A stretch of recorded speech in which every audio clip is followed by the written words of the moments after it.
Tonight on Klimczak's Killer Collection, I'm going to step to the side of the postmodern horror timeline, which will take us from the post-Halloween slasher boom to the resurrection and rise of the zombie film, which is sweeping across European cinemas while indestructible killers with knives were slashing their way across American grindhouses. The zombie renaissance was undisputedly sparked by the Italian-financed Dawn of the Dead, George Romero's box office crescendo. These films were almost always released unrated or accepted the dreaded X rating from the MPAA. This guaranteed the target audience a splatterfest.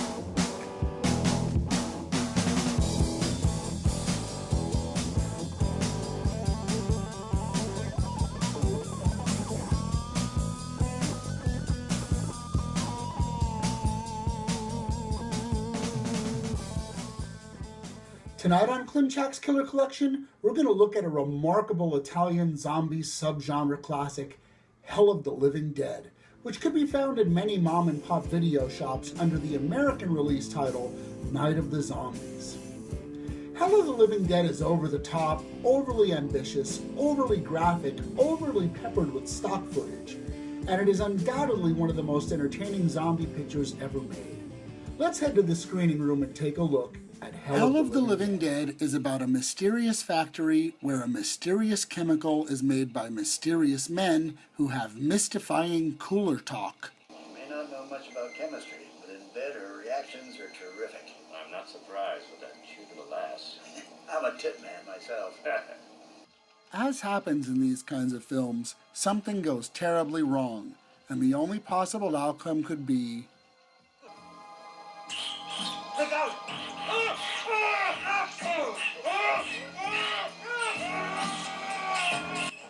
Not just rats, but rats that are now zombies. At no other time will an animal be afflicted with this phenomenon, but this really isn't a plot point here. This is what zombie enthusiasts call entertainment.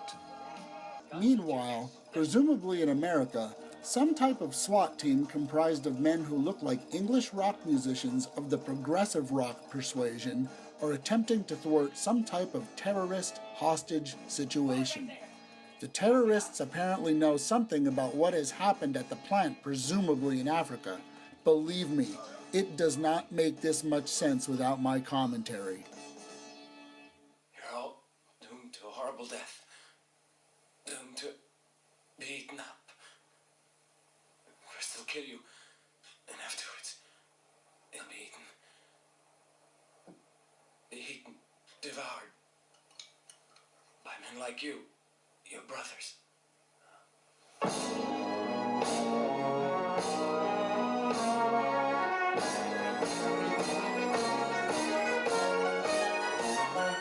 Note the progressive rock cue. Am I on to something here? Probably not. But our SWAT team heroes are. Suddenly, it seems like they're in Africa too. And whatever problem is happening because of the terrible thing that happened at the plant is now the SWAT team's problem. The SWAT team runs into some journalists aimlessly wandering the wilderness with a couple and the child's couple in tow. It isn't long before zombies show up. No, hold it. That's not polite. I get the first shot.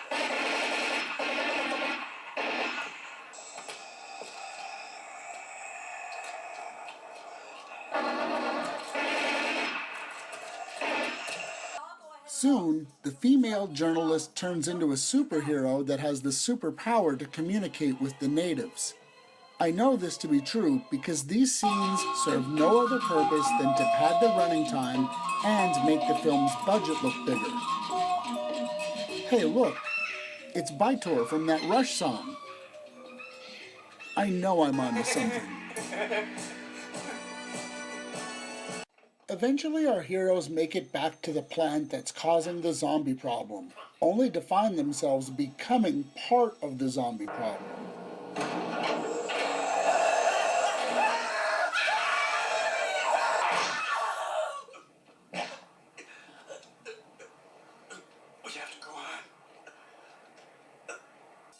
In true apocalyptic zombie fashion, we find that our problem has spread to civilization. And like always, when it comes to zombies, civilization changes forever. And if you don't believe that, consider our last few Congresses.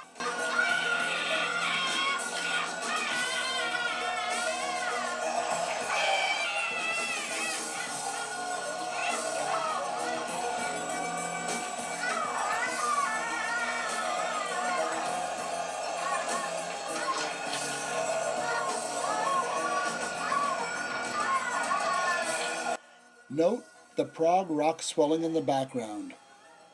I am definitely onto something here. So where does Hell of the Living Dead land on the zombie meter?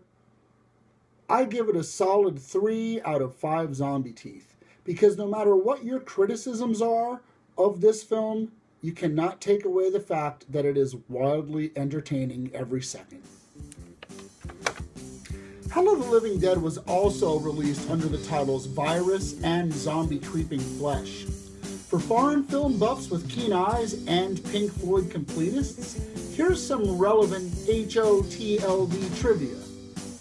The stock footage of the native Africans used in the film was taken from the 1972 film La Valley, whose score was written by Pink Floyd and released as the Pink Floyd album Obscured by Clouds. I'm Chaz Klimczak. Thank you for joining me for another edition of Klimczak's Killer Collection. I'll be seeing you again soon.